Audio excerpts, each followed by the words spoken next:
What is your purpose here on earth? What is your soul asking you to do and live? And how does depression dovetail with all of that? Today on Elevate, Kristin, Mismash, and I are going to discuss that and more. Stay tuned. Welcome to Elevate, the awareness shift, waking the quantum self. I'm KAren Swain, your host, and you're listening on the United Public Radio Network and the UFO Paranormal Radio Network on 107.7 and 105.3 FM, syndicated radio all over the world. Hello, beautiful people. So great to be with you again. And the gorgeous Kristin, Miss Mash, is with me. Welcome, Kristin. Welcome. Thank you. I'm your host, KAren Swain, and I'm the host of ATP Media, Accentuate the Positive Media. We do that on a Sunday evening, afternoon in the States, Monday morning down under. And we've been doing this Elevate show. I think this is the 9th week, actually, 9 weeks. Already? So it's a new show. Yeah, it goes quickly, doesn't it? Caroline, Ida Roller, and Kristin join me sometimes, but Caroline's busy at the moment, so she's not coming on. She's got a lot on her plate, actually, because she also does 2 shows. Maybe she'll come on another time. But yeah, I invite friends. I've got somebody else, another friend coming on, not next week, the week after. Yeah, I just invite people to come on. We have a bit of a chat about this, that, and the other. On that show, why have I gone blank on her name? It'll come to me in a minute. We're going to talk about collapsing timelines. And I'm like, ooh, that's a good topic. I know I said to her, what do you want to talk about? Let's talk about collapsing timelines. But today we're talking about purpose, soul plan, and depression. It came up because of the conversation I had. Did you hear the conversation I had with Brandon Thomas last week or this week? I didn't get to. I started it, but I've just been busy myself, so I wanted to. Well, we talked about his, hey, Kat, how are you, darling one? We talked about his dark night of the soul, and I asked him a question, like, what are the thoughts that when you're, because he said to me over a year ago, a couple of years ago when he was on the show, he was talking to me about his dark night of the soul, and he was saying it was so bad, it was so bad, it was so bad, yet like this depression. He said, I was eyeing the gun. I've never heard anyone say I was eyeing the gun, meaning I was really thinking about taking myself out of this matrix. And I asked him the question, what are the thoughts? Like, what thoughts? She says, yeah, everybody does, darling. I suffer from depression, but listen to your message to help me. Thanks, honey. Everyone does suffer from depression at some time or another. It's a bandwidth. It's a frequency on the emotional scale. It's just about the worst frequency on the emotional scale. And before we get to this beautiful planet, one where cruising around as souls in the other life. I won't call it the afterlife because it's the before life, the before and after and during life, the other life. We make a plan. What do I want to experience while I'm physically focused and bumping up against contrast and allowing myself to feel separate to my source? Like, what is my intention? What do I want to experience? What do I want to do while I'm down there? That we make a plan. And depression being the lowest form on the emotional scale, where you're eyeing the gun and saying, okay, I'm out of here, I don't want to be here anymore, is an indication that you're not on your soul plan. So your soul has a plan. When we talk about deliberate creation, often people argue with me and they say, if it was up to me, I would never have created some of the stuff that's happened in my life. So therefore, I'm a victim to what happens to me. I didn't create it. But on some level, the soul is choosing that experience. So the soul has the desire to go through that experience. And the soul is so we're creating from the level of soul, and we're also creating from the level of ego. So a lot of people can say, hey, Heidi, a lot of people can say, I want to be rich and famous and own a corporation and have lots of money. And I was talking to some friends last night about this. I was saying what we're going to discuss, talking about soul plan and depression. You see people like I was talking about last night, Lady Gaga or Madonna.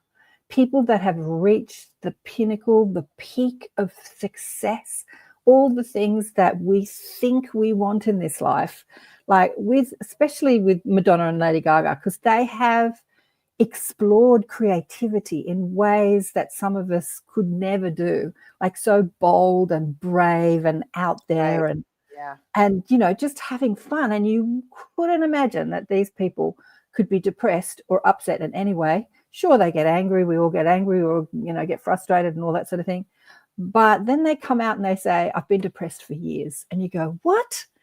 Yeah. Like, you've got all the money in the world, all the success in the world. You've been free to explore creativity in ways, just the freedom to create in any Right. way. Because to me, I think that that's something beautiful, to have that freedom to create anything you want I and be. agree. Yeah, that's Yeah. like the end all be all, right? Yeah. How could you be depressed? I remember years and years ago when I was young, there was a show called Marcus something MD. It was a show about a doctor. Marcus Welby, MD. MD. Yes.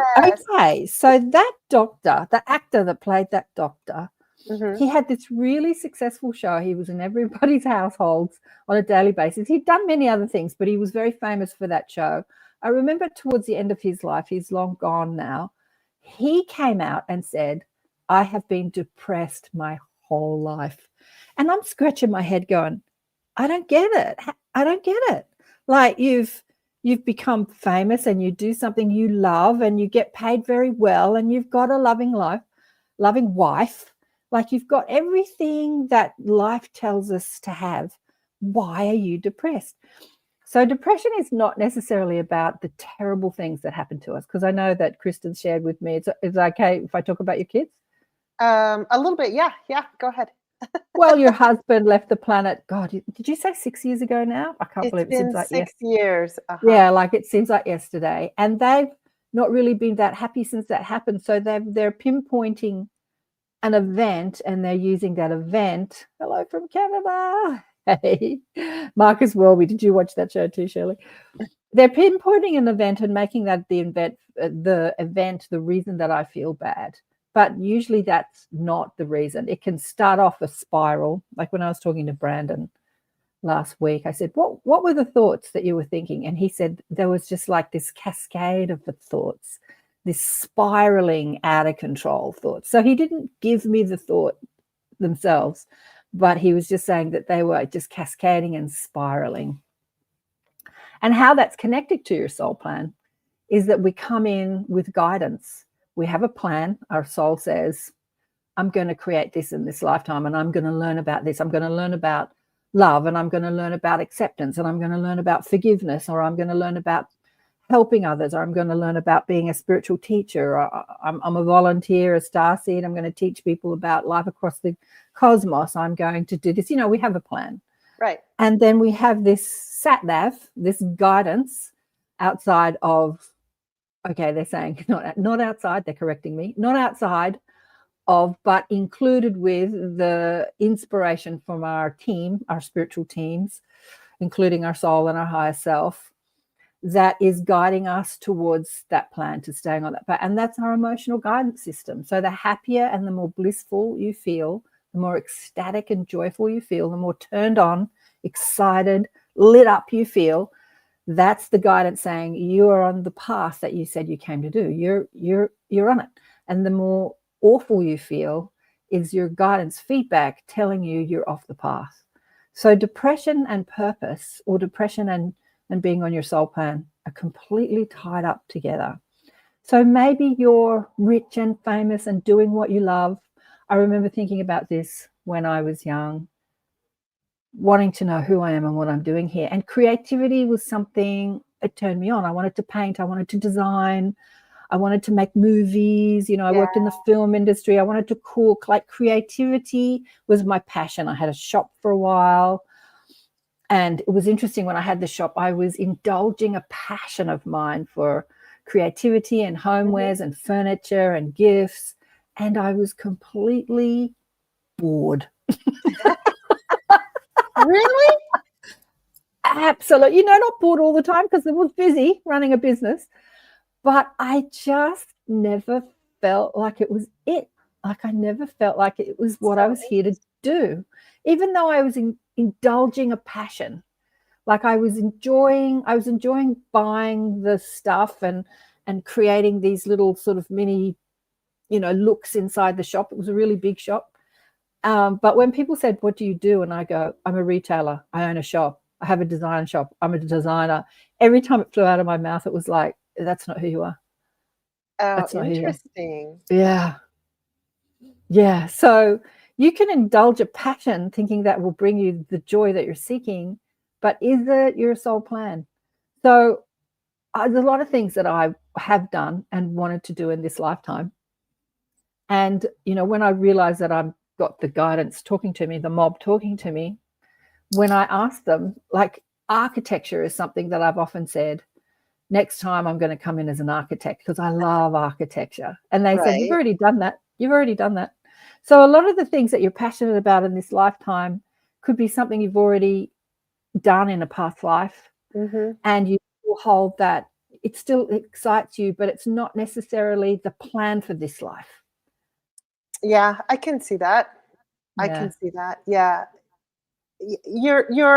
You're bringing me to question, so um because I can feel for myself that when I'm off track or off my plan, it's like, let's say my plan is a path. And when I'm off that path, I'm bumping up the sides of, the roadway or the wall if it's a hallway, and it hurts, right? So it can hurt my body and it can make me not feel great. And I do experience that. But then when I am doing something and I know that I'm doing something that I'm here to do or that is in alignment, I mean, I feel really good and I don't feel that physical ouch or pain or uncomfortableness. And so I can see that. And there is depression that's like situational depression. So I feel like my grief is a form of depression when it latches onto me from losing my husband. But I don't feel like I suffer from clinical depression like from birth, because I believe some people that could be something that they asked to be born with. And I do feel like some people have that. With my children, things that I know now that I thought were personality quirks when they were little, once their dad passed away, those things heightened. And then I realized, oh, those are forms of depression in a child.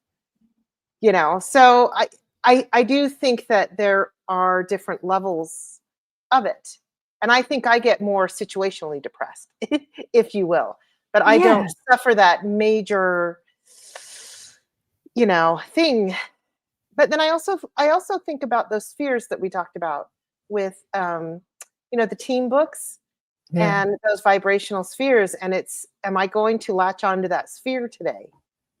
How am I going Right. to detach from that? And then have I created, this big depression monster that I want to be with? No. So I do think of it more in those terms for Yeah. myself, you know. Depression is always a story about self. It's Okay. never a story about what's happening in the world. You can be upset about what's happening in the world. Like I have a lot of Jewish people, friends in my community, and I was Mhm. hanging out with some people last night. And what happened 2 years ago on October 7th that continues to unfold across the world stage is something Yep. that they all get very upset about. They don't necessarily agree with, a lot of them are from Israel. They don't agree with what the government are doing in Right. Israel. And then they're getting a lot of pushback here, that a lot of anti-Semitic, and there's a lot of situational upset. But that's not depression. Like you can see atrocities across the world and you can be upset.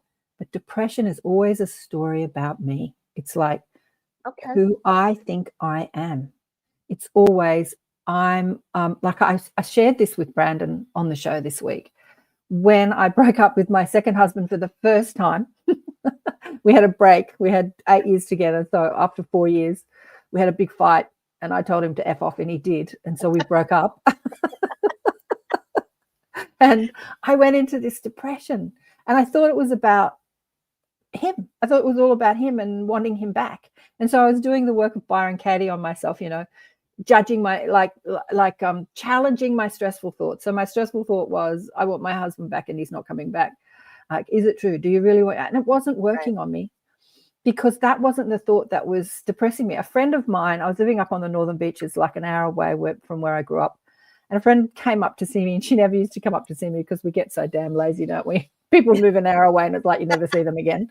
So she came up to see me and we went for a walk. And I remember she said something to me. She's like, Swainy, you've been through so much trauma in your life.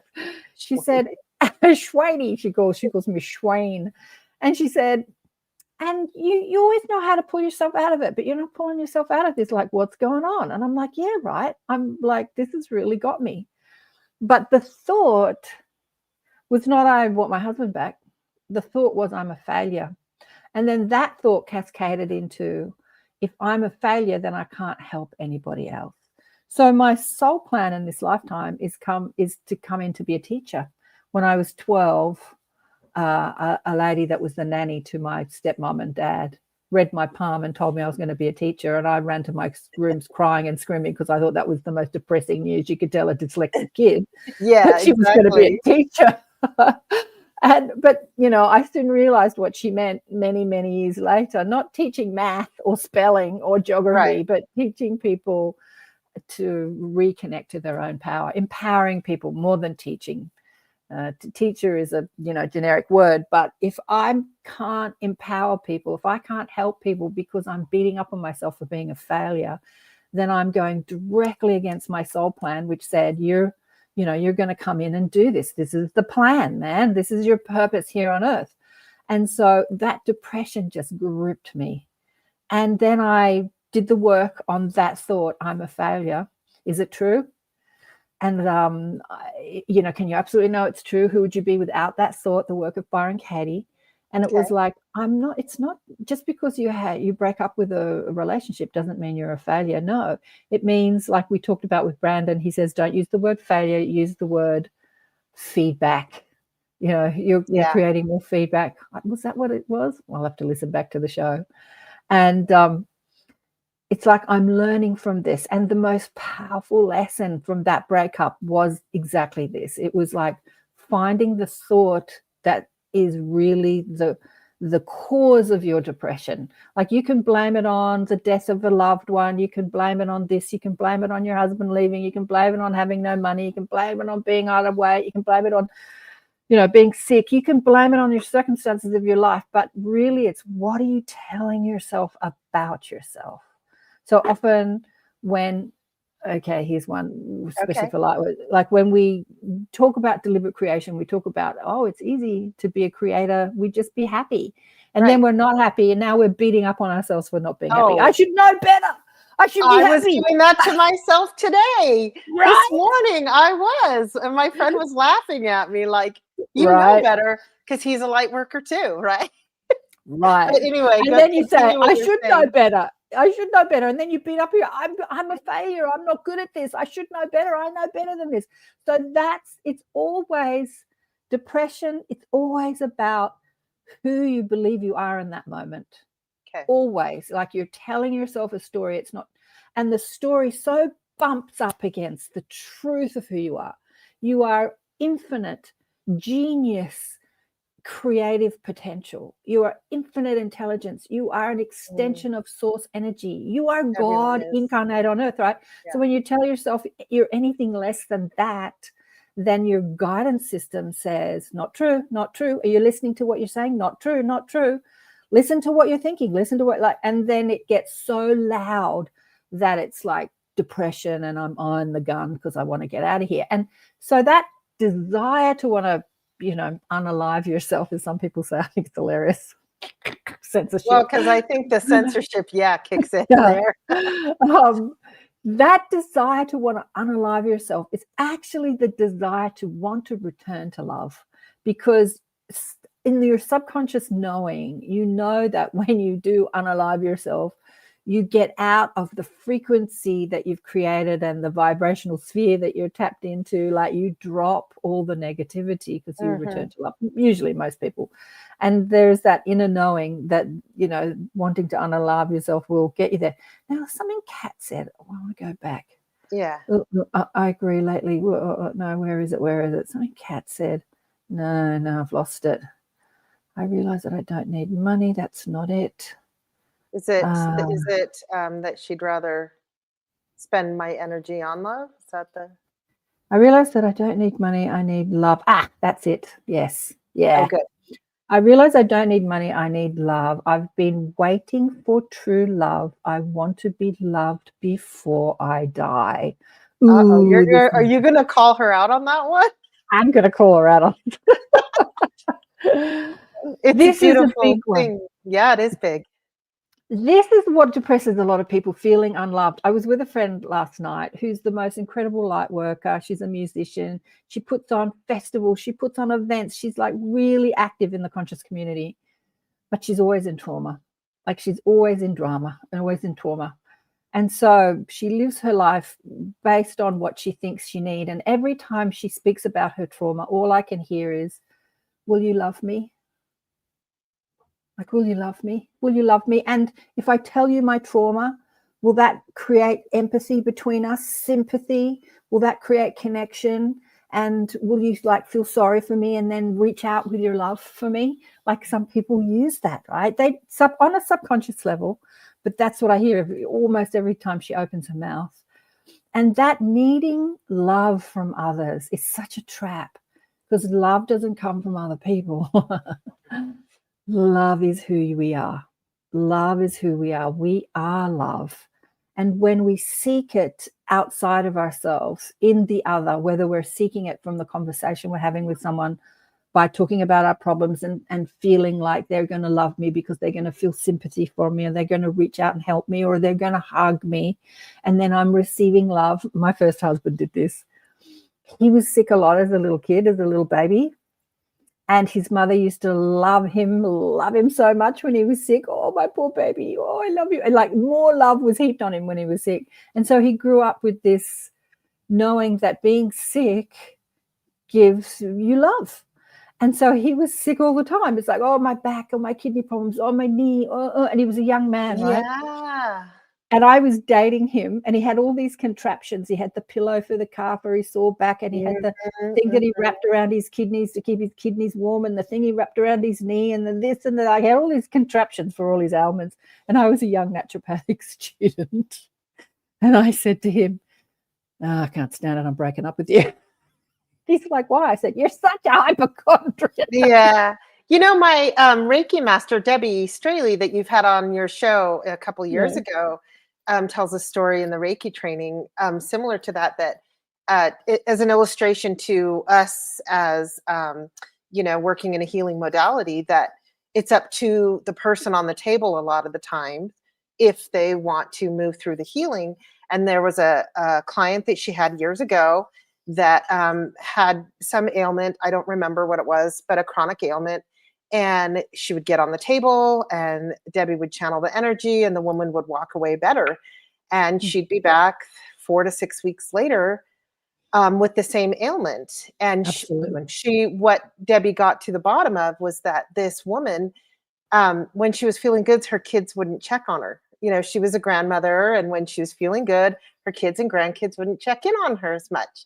And so it kept her out of loneliness, right? And so it's interesting that we are interpreting that type of attention for some form of love, but really it's that type of love, like, you're lesser than me, so I'm going to take care of you. And that's a negative vibration as well. Yeah, it's an enabler. Or I see you as lesser than me, so I'm going to take care of you. Exactly. You know, like, exactly. And so, yeah, it's a delicate dance. I met Louise Hay when she was out here many years ago, who started Hay House. She was in her 80s then. It was towards the end of her life. And we were at a book launch, which I organized for Neil Donald Walsh at a bookshop in the city. in a big book, new age bookshop in the city. And there was a lot of people, and it's not really set up for events, the bookshop, but they kind of cleared a little space where he could talk. And there was a lot of people standing around because there were no chairs or anything. Anyway, she was standing there, and somebody offered her a chair, and she said, no, I'm fine. I'm fine. These legs work. I can stand on them. And I remember, her that mindset of, don't look at me as old and like I need a chair. If I need a chair, I'll get a chair, but I don't need a chair just because I'm old. Like that mindset. She was always referring back to strength and happiness, and she was, she started all this deliberate creation stuff, but more so about personal, about self, like do the mirror work, look in the mirror and tell yourself you love yourself. And getting back to Kat, well, I mean, I want a man, she says here. Yeah, and Mish had some it's interesting things. It's just so hard to find a good man. Where can I find a good man? Listen to what you're saying. Listen to what you're creating. It's just so hard to find a good man. So that's what you're creating. It's hard to find a good man. And also that love that you're wanting in the man, if you're looking for love outside yourself, you'll attract a man into your life that will also be looking for love outside himself. And that's where relationships go really pear-shaped because sometimes we're not giving people love. Like sometimes we're busy and frustrated and ornery, and the other person is like, you're not loving me. And then there's fights. When you completely love yourself, you can sit with and be with other people when they're not, loving themselves in that moment, because you're not needing that validation, that appreciation. You're not needing that love from them because it's coming from within yourself. And love is a feeling that you don't get when others love you. You get when you love them. You feel love when you give love. Like you feel love when you give love instead of needing someone to love you. I remember thinking about this again when I was young. I had a very gorgeous, tall, beautiful girlfriend. Mm-hmm. And she just had so many men that were just madly in love with her all the time. And she suffered depression. And I'm like, so many people are loving you, but you can't feel their love. You can't feel their love. Like everyone wanted to love her and be with her. Like she was so beautiful. Everyone was madly in love with her. But because she didn't love herself, she couldn't feel that love.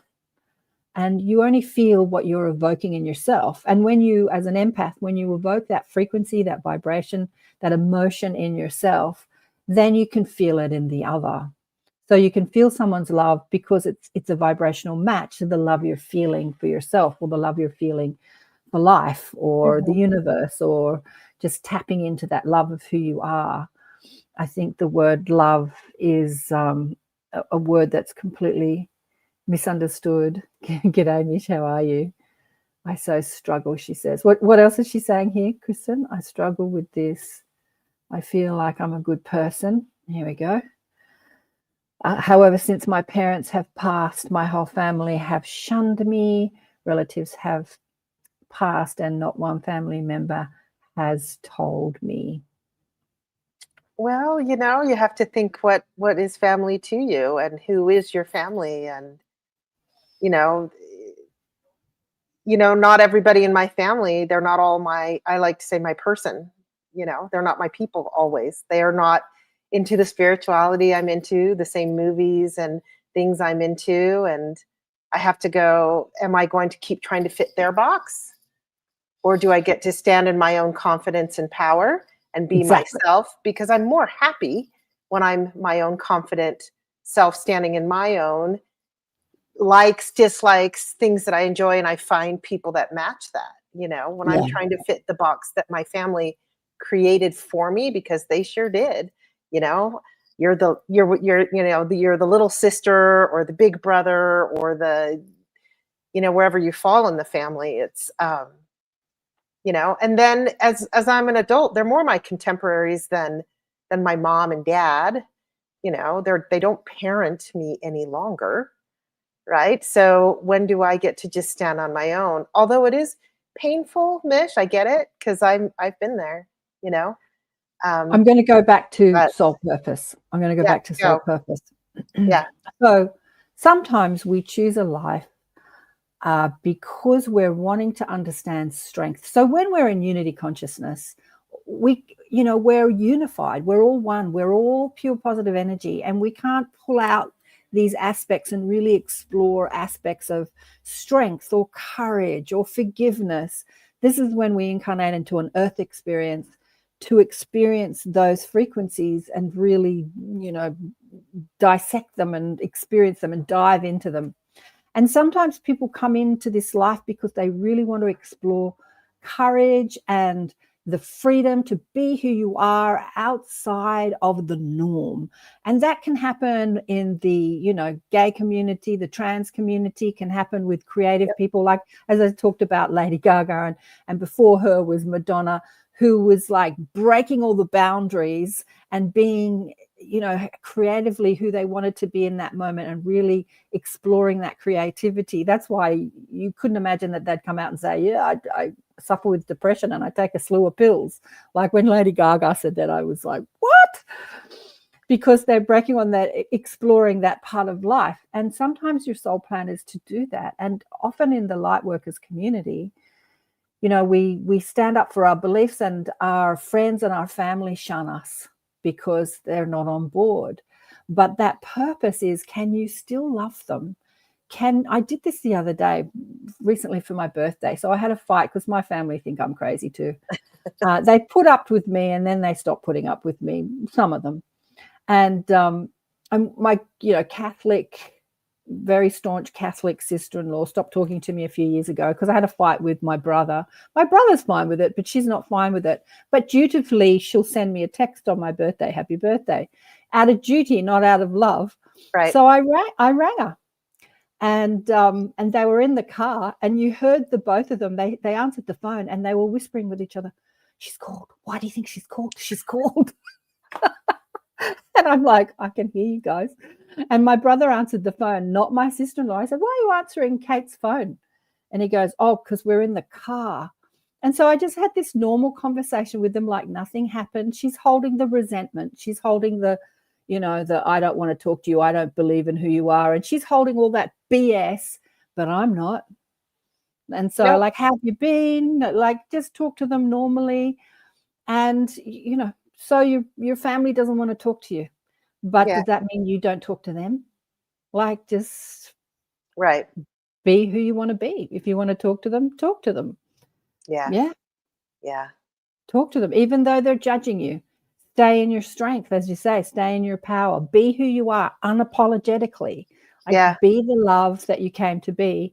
Be the strength. Be the courage. And that sometimes that is your purpose. So when it really depresses you and upsets you, and you feel ostracized and outside your purpose is to stand in your strength. This is something about Charlie Kirk. We were talking about Charlie Kirk last night too. Most people's idea of Charlie Kirk, who don't really know him, just see him as this misogynistic, evangelistic Christian who was a, what do you call it, when you don't like other races, and he was against gays and trans and against black people. And that's so not who he was. And there's so much of him talking about that. He said, I think race shouldn't exist.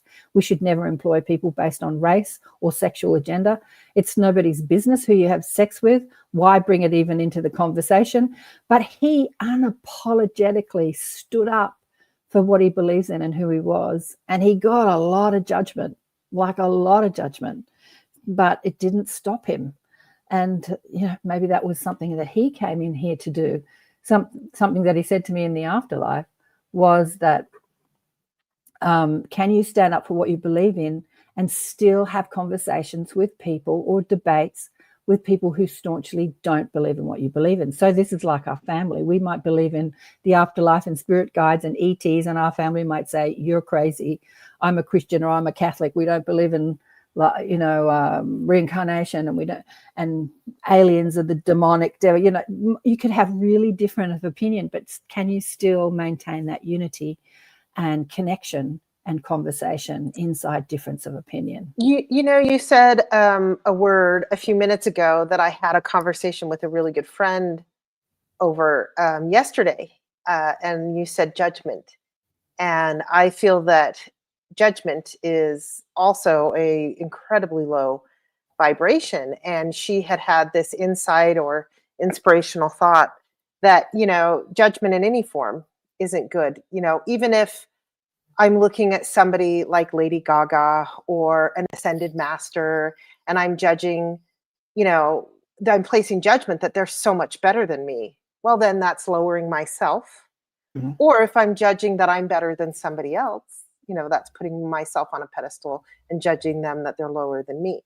And so Yeah. judgment of all forms, right? And so when I do think about those in my extended family that, you know, ostracize me, or, you know, I'm tired of all her BS or whatever they Yeah. say, you know, I just go, okay, that, you know, it's funny Yeah. that that offends you or bothers you, and you get to have that. You know, I love you for you anyway, you know, and I Yeah. have to find love in my heart and let it go, and not allow that to latch on to me. Because, you know, when it comes to depression, I had an experience, and I found out that there was some extended family members talking a bunch of crap about me.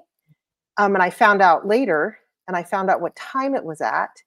And just so happens that at that same time, I got an incredible migraine out of nowhere that wouldn't go away.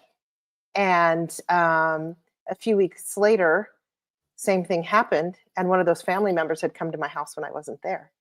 Oh, And wow. and so it was like a validation that, you know, it can affect, you know, it can have an ongoing effect, those kind of judgments, or those kinds of things. And so it's my choice what I do when that comes, right? So do I disconnect?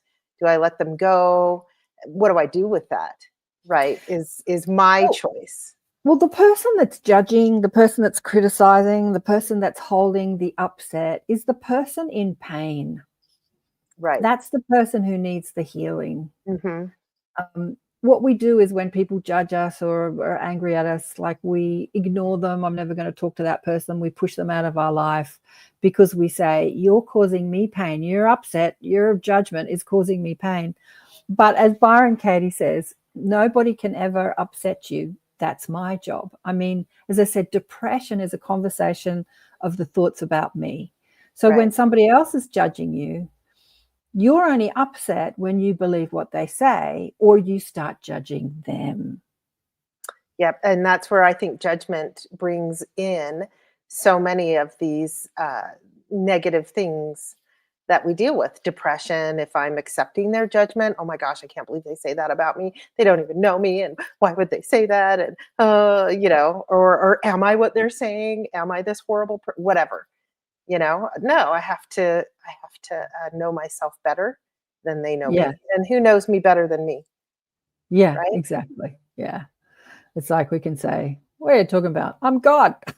Reincarnated. I'm God. I'm love.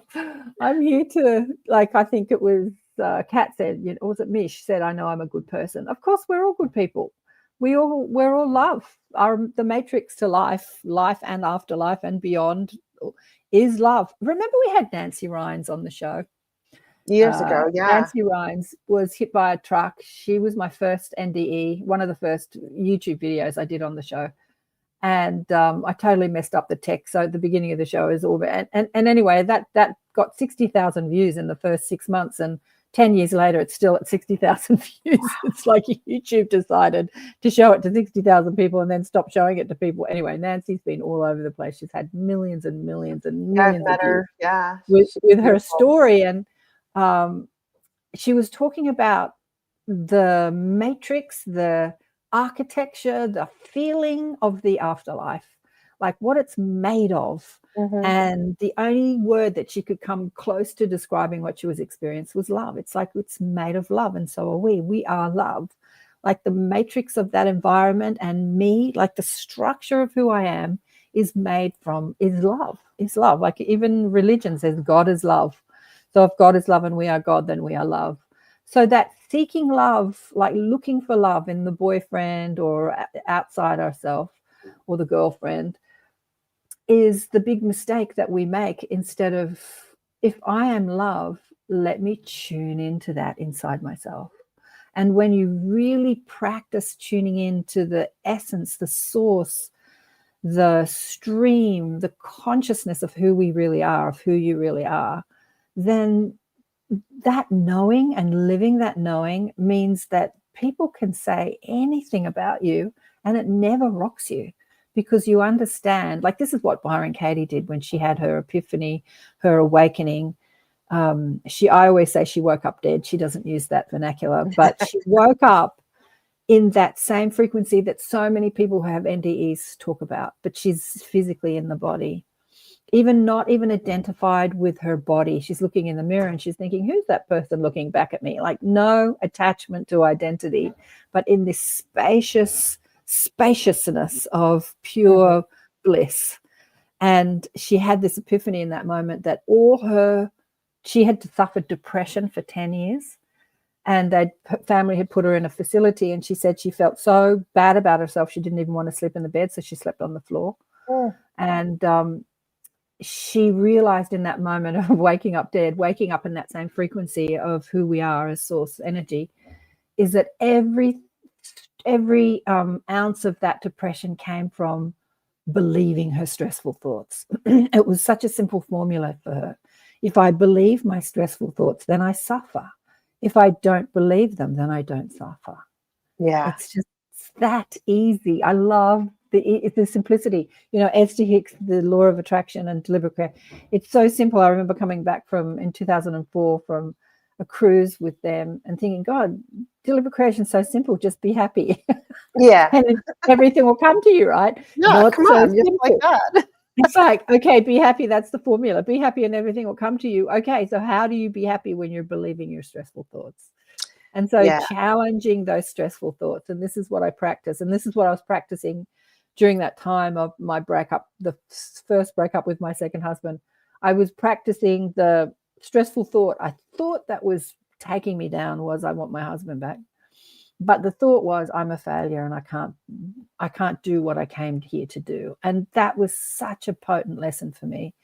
If you're not on purpose, on fulfilling your life plan, then depression will be the indication of that. So what is the thought? Let's find the thought that's pinpointing. If you're here to be love and then to teach love, and you're looking for love and you can't find it, and so you feel depressed because you can't find the love, then that depression is your indication that you're actually here to be love, not to look for love. Yeah. I have a practice that I do when I'm getting caught up in that I'd like to share if that's okay. And I learned it one way, and then it comes in. I learned it another way in another place, but it's how I do it. So when I became a Reiki master, the practice was that I wasn't a full master until I did 21 days straight of channeling, spirit writing is what I call it. A channeling, connecting in, and channeling my higher self. And what message does my higher self have for me today? And I had to do it 21 days in a row, and then I had completed the training. But a couple years later, I've learned another practice that is so similar. And I was in some group meditation kind of thing, and the facilitator said, there's this thing in the Elizabeth Gilbert book. I don't remember which one, but she does a similar thing where she says she gets out pen and paper and she meditates or connects in or what have you, and says, what would love have me know today? And when I do that practice, I know that my heart brain, my love, that connects me to love, source, the love of myself. And I get the message from myself to myself that is telling the truth. What does love have to teach me today? And it is myself, and it is my love, and it is me. But I can, because I'm already caught up in that spiral, stepping away from it and having a conversation basically with myself, but my higher self or that love, that works for me. And I just write it out, and I often don't even read it again, but I'll read through it and I'll be like, yeah, there you go. That's what it is. That's what's catching me up. And it, What would love have me know today? I love it. What would love do now in the Conversation with God books? God through Neil asks us to, what would love do now? What would love say Yeah. now? What would love Yeah. have me know today? I love that because, last time when we were talking about Jesus, Sananda, Yeshua, when I hear the Christian, dogma, the Christian stuff, when they say Christ says this and Christ is the only way, and I want to swap out the word Christ for love, because Christ is a person and he lives outside yourself, and he died 2,000 years ago. Like, he's a dude, right? But he came as a teacher of love. He came to remind us that we are love. And not that they're wrong in what they're saying, like Christ is love and Christ says this, and I put my faith in Christ and I'm now a believer of Christ. Like, why can't we put your faith in love and be a believer of love? Love is such a better word than Christ, because Christ is the person and love is you. Love is us. Love is me. Like, love is who we are. So when you say I put my faith in love, then I put my faith in myself. Yeah. Yeah. Anyway, I wanted to say that to Charlie when he was alive. It's no fun saying it to someone who's already passed over, because they know that. It's kind of no fun. It's like when I feel my hubby. No debate. It's when I feel my hubby around. I only feel the good parts of him. I don't feel about the parts about that used to make me mad or drive me nuts. Like, exactly. And you can't have the debate with them when they're in the afterlife. They're going to agree with everything. Yeah, because they're like, "What? I just love you and you're beautiful." And I'm like, "Well, what about that time you were mad at me?" Because they don't live in that. They don't live in that. So we haven't done a station ID break. Okay, so you're listening to KAren Swain and Kristin Mismash. We are on Elevate on the United Public Radio Network and the UFO Paranormal Radio Network on 107.7 and 105.3 FM. And today we're talking about soul plan. What is your soul plan? So how do you define your soul plan? What is your purpose for being alive? Like, what's the purpose of your life? And how does depression dovetail with that? And we discussed how we have an emotional guidance system. So the more excited and ecstatic you feel, then that's your emotional guidance system saying you're fulfilling your soul plan, or you're on the path. And then the more depressed you feel, that's an indication that you're telling yourself something that you're not, and that you're not on your soul path. So we all come into this world of contrast and polarity and opposites to dive through the contrast. Like, we challenge ourselves. Can I really explore the denser realms, the denser energies, and still remember that I come from love?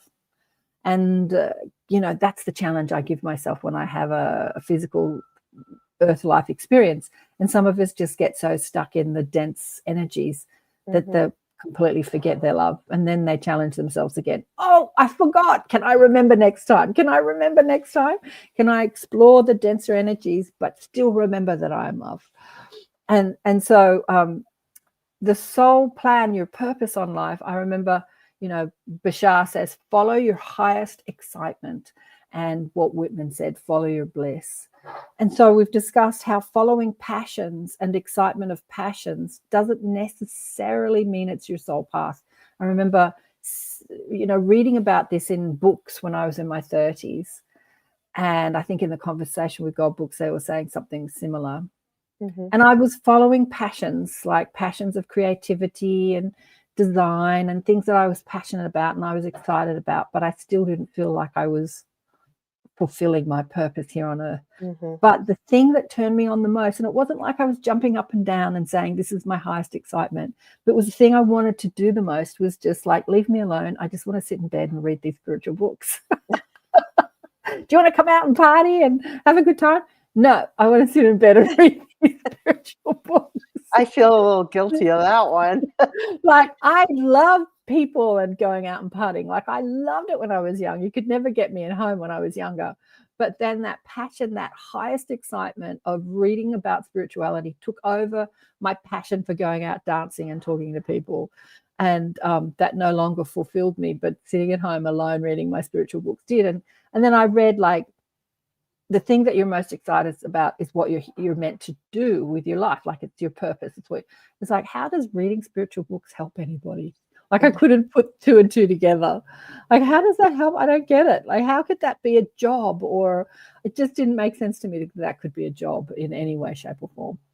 But yeah, a friend of mine has a son who she used to get frustrated with because all he wanted to do was watch movies and didn't want to go out. And then he, years later, like when he was in his 30s or even in his 40s, he moved to Hollywood and he works in the movie industry. But he spent 20 years watching movies. So he didn't want to go out and party and do things with his life. He wanted to sit and that was his purpose. That's the thing he wanted to do the most. Some people, you know, talk about their kids being on computers all the time playing video games and they get obsessed with it and they should get off the screen, and then they become developers and they develop, you know, new technology and stuff like that. I, as a parent, I always sat in like, ooh, I can't wait to see what my kids are going to be, not like, oh, I want them to be this, that, or the other. And all I did was all I did as a parent was work to foster an environment where they could explore those things. And, you know, so my oldest child, who, you know, was into computers and always got in trouble in high school for hacking into the mainframe and everything, you know, is a computer genius and builds computers from the ground up. And there you go. Exactly. You know, and all those kinds of things. And so, yeah, it is interesting to see what it is that, you know, because a lot of people, I was just talking about this with a girlfriend last night, you know, that's what I'm in the middle of. I am not working for any other company any longer. I'm working for myself and I'm building up my own business. And it, like, people have said to me for years, whenever you talk about that just lights you up, like you're glowing right now. Do you know you're glowing right now? And I go, no, I'm just talking about, it'd be so cool to be able to, you know, have this and that and do that. And yeah, and I'm doing it now. There you go. You know, but it takes time sometimes or not, but it's my bliss, you know, and I trust that the universe knows that this is, you know, this is where I'm supposed to be and this is what I'm doing. So things will align. It's like for you, Karen, you know, you do have some things that are provided for you. I recall you saying, you know, you asked the universe to support you. And this is your call, your bliss.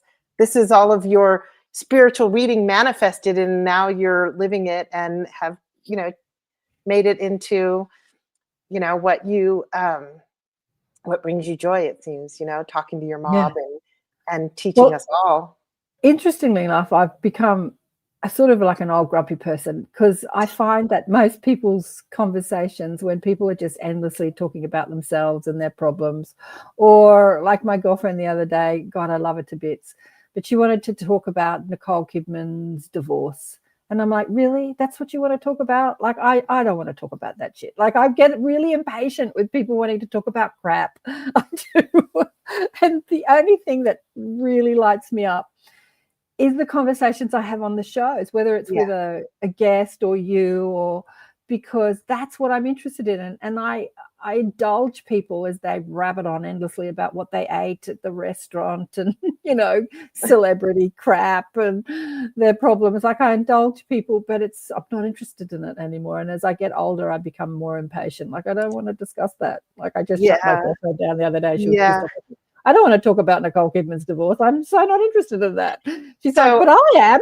I'm like, talk about it with somebody else then. I love to read and have loved to read since I was a small child. And I've been in several book clubs as an adult. And in recent years, it's been like 10 years since I've read a work of fiction. And it drives my one daughter crazy, who works at, you know, Barnes and Noble, the big bookstore chain here in America. And she's like, Mom, you got to be reading fiction. And people are like, well, come join our book club. Well, what are you reading? You could suggest books. And I'm like, you guys are all a bunch of atheists. You don't want to read like what I'm reading, Dancing on a Stamp by Garnet Schulhauser. I'd love it if you read it, because then we could talk about it. But, you know, and so I'm funny. I don't want to waste my time reading a story about somebody else unless it's magical or spiritual. Like, I'm kind of grumpy about what I read. Absolutely. And my stack of books, my to be read stack on both sides of my bed, are all these spiritual books, you know, of all my friends write them, and I learn and I want to integrate it all. And recently I watched a documentary about Jane Goodall, who's just left the planet, bless her I heart. watched it. The one where she talks with the. Well, there's quite a few documentaries, and I was on Netflix or one of the streaming platforms, and I watched 2 of them back to back. And in one of them, I think it's the one called Hope. It's not the one so much about her life in the beginning and with the apes. It's about her activism. She talks about going into centers where all the caged animals are that are being experimented on for the medical industry with drugs, and they're using chimpanzees to test drugs. And all the animal activists were really angry at her for going in there and not, screaming and yelling and trying to burn them down, just participating in it and talking to the apes and stroking their hands and stuff like that. But at the end of her tour through the facility, where there are just hundreds and hundreds of caged animals, she showed the video. This is going to make me cry. She showed the video of her interacting with the apes. And she talked about how human they are and their names and their personalities, and showed how human they are and what their likes and their dislikes and their relationships with each other. And the people working in the facility, the scientists, were watching this with their eyes and mouths open, going, I had no idea. I had no idea animals were that, sentient, that human, that conscious. They just saw them as these things that they could experiment on, and if it killed them, it killed them, and if it hurt them, it hurt them. They had no connection to that sameness, really. And so she educated them, not by hating them or making them wrong, but just by showing them her work. Oh, it makes me cry. Yeah. I get there too. That's such a beautiful form of activism, to go, and this is, again, I keep coming back to Charlie, to go inside the enemy camp, so to speak, and not make them wrong. Like to go inside the book club and suggest a spiritual book and have them read it and then discuss it, rather than saying, you read stuff I'm not interested in. Like, I'm going to come and be a part of you, but I'm going to suggest this book and we're going to talk about it. Like, not make them wrong, but just introduce your ideas to them and make them think differently. And that was a great, that part of, I have to say, as she got older, she became a little less patient with people, because she was out there saying how horrible Elon Musk is and how horrible Trump is, and she was quite vocal about how she disagreed with people. But when she was younger, instead of disagreeing with them, her activism was just like, let me show you what I've discovered. There's a new I don't know when it was released, in the last couple of days on Netflix, and it's Jane Goodall, Famous Last Words. And it was recorded, I think, last May, and with the agreement that it wouldn't be released till after she passed. I don't know if this is a series they do, but there's some really cool spiritual connections in there too, where she talks a little bit about her own spirituality. That's my word for it. But her own spirituality from reading near-death experiences and studying stuff like that, and her own experience with loved ones that have passed over, But it's about an hour. It was really good. I like that one too. I've always admired her and the way that she changes minds peacefully that way. I just beautiful. She was an inspiration for me, for sure. So for those people listening to this, what is your soul purpose? What is the thing that lights you up the most? It's not like you jump up and down and scream and yell about it, but it's the thing you want to do the most. For some people, that's music. For some people, I remember a girlfriend, when we were young, our generation was like, we're not going to get married and be chained to a kitchen sink. We're independent women. We're going to have careers and make our own money. That was definitely me and my girlfriends. And one of my girlfriends who felt like that, when she got married and had kids, she was like, my purpose on life is to be a mother. Like, I'm interested. She's an intellect. She went to university, came from a highly intellectual family, but she got a job as a librarian, and she's been there for like 30 years and raised her family. But she knew once she had children, that was her purpose, that she was here to be a mother. And even though she was highly intellectual, her mother, interestingly enough, is so interesting. I'm a kid. I'm in the kitchen washing the dishes one day after having dinner, It was a conservative Catholic family, and her mother opened up, as many people do, to me, even when I was a child. This is a stoic woman that really said nothing. When I say said nothing, she was an intellect.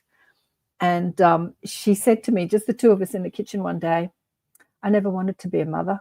I looked at her and she's got like 6 kids, 8 kids. I'm like, you didn't? She said, no, I wanted to have a career when I was young, and I wanted to, further my intellectual studies, but that wasn't, for women of our generation, that wasn't done. And so I settled for getting married and having children, but I never really wanted it. And so this woman is opening up to this child, telling me this is not what she wanted. Oh, we've run out of time. So she didn't follow her soul path. She did but she did bring beautiful children into the world. But wait, can't she follow her soul path after having children? See? Yeah, she did. She was a big member. Because that's what I'm doing. Come on.